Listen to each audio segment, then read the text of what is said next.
Kate Phillips, welcome to the London Theatre Review. Hello. First of all, can you introduce us to the world of the Weir? Conor McPherson, I think, was maybe age 25 when he sort of pulled this out of his brain. I think it's the first draft as well. Yes, I read it.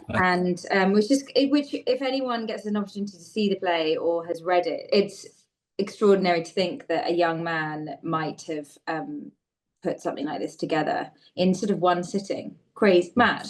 But so it's about, really at its sort of most basic, it's like four men in a pub in the west coast of Ireland, Leitrim, and in walks a woman from Dublin.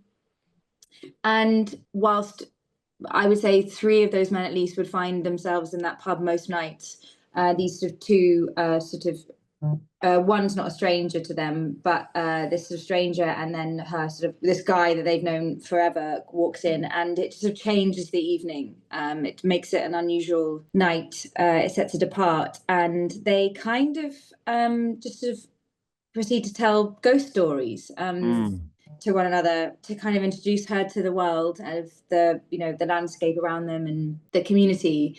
But what sort of comes out of these ghost stories, and it feels like she is a kind of catalyst for them to reveal more of themselves than maybe they were sort of ready to do it. And I think for her as well, it becomes an evening that she didn't expect as well, and she sort of finds herself opening up about something, and that's pretty much all that happens. And I think that's what makes it so glorious and wonderful, because you feel like, I don't really know what it's like to be an audience member, but I can only imagine it feels like sort of going and sitting in a pub and just having an evening just sort of happen around you, and then going home. Well, it is like that, and yet so much more as well. This is an Yeah. extraordinary play. I mean, if we go back, you mentioned that it was written by Conor McPherson in the 90s. What did you know about it before you took the role on? I mean, how was it sold to you? Did you know about the play before? I knew about the play, but I didn't know about the play. So I knew that the play existed. I knew that it was a good play. I'd heard about it, but I didn't know what happened. And So you hadn't seen the revival, you hadn't never seen seen, anything yeah, about it. never seen an iteration of it. And then it sort of came to me. I was sort of, I had 5 days to prep. I had a meeting with Conor, and I've been dying to do theatre for such a long time. And I sort of felt like this was almost too good to be true. And then reading it initially, I'm like, okay, no, this is good. This is good. Here's a woman that just mostly just like chips in every now and again, and she's listening. I'm like, I could do listening. This is great. And then she kind of has her own moment, and which is extraordinary. And I again, I was like, well, this is just too good to be true. But I over the weekend was speaking to my friend who lives in Dublin. She's actually from Dublin. Anyway. Just because she would have known the play, and she did, and I was just sort of saying, this is too good, I don't know what to do, I really want this, how do I do this? And also my Irish accent's not so great at that point, and I'm half Irish, but I didn't grow up there, and I've got Irish family, so I'm sending it to my cousin to say, look, don't act it, just can you just say the words for me and I'll do my best.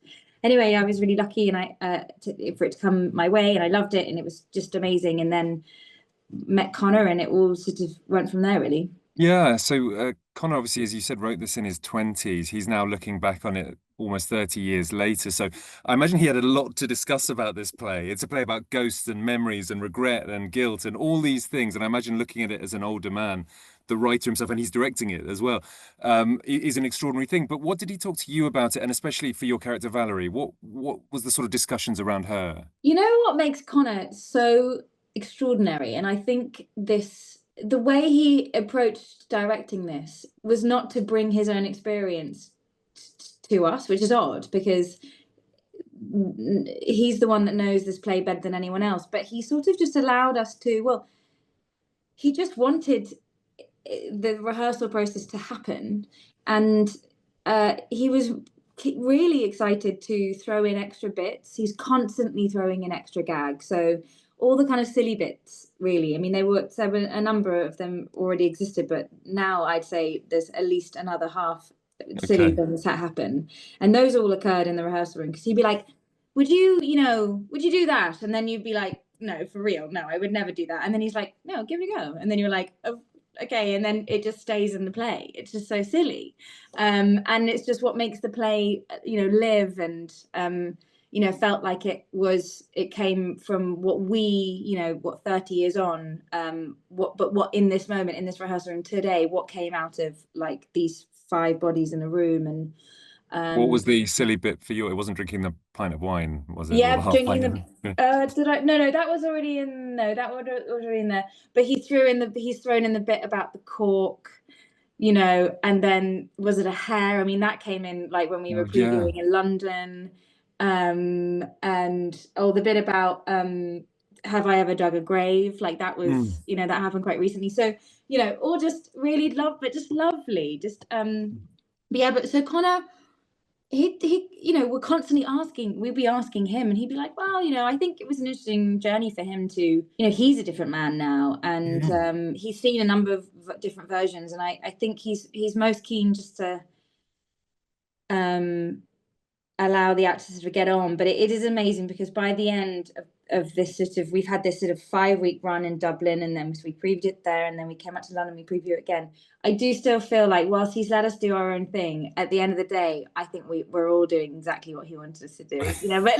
But there's a talent, there's someone who trusts the process so well that he doesn't have to intervene.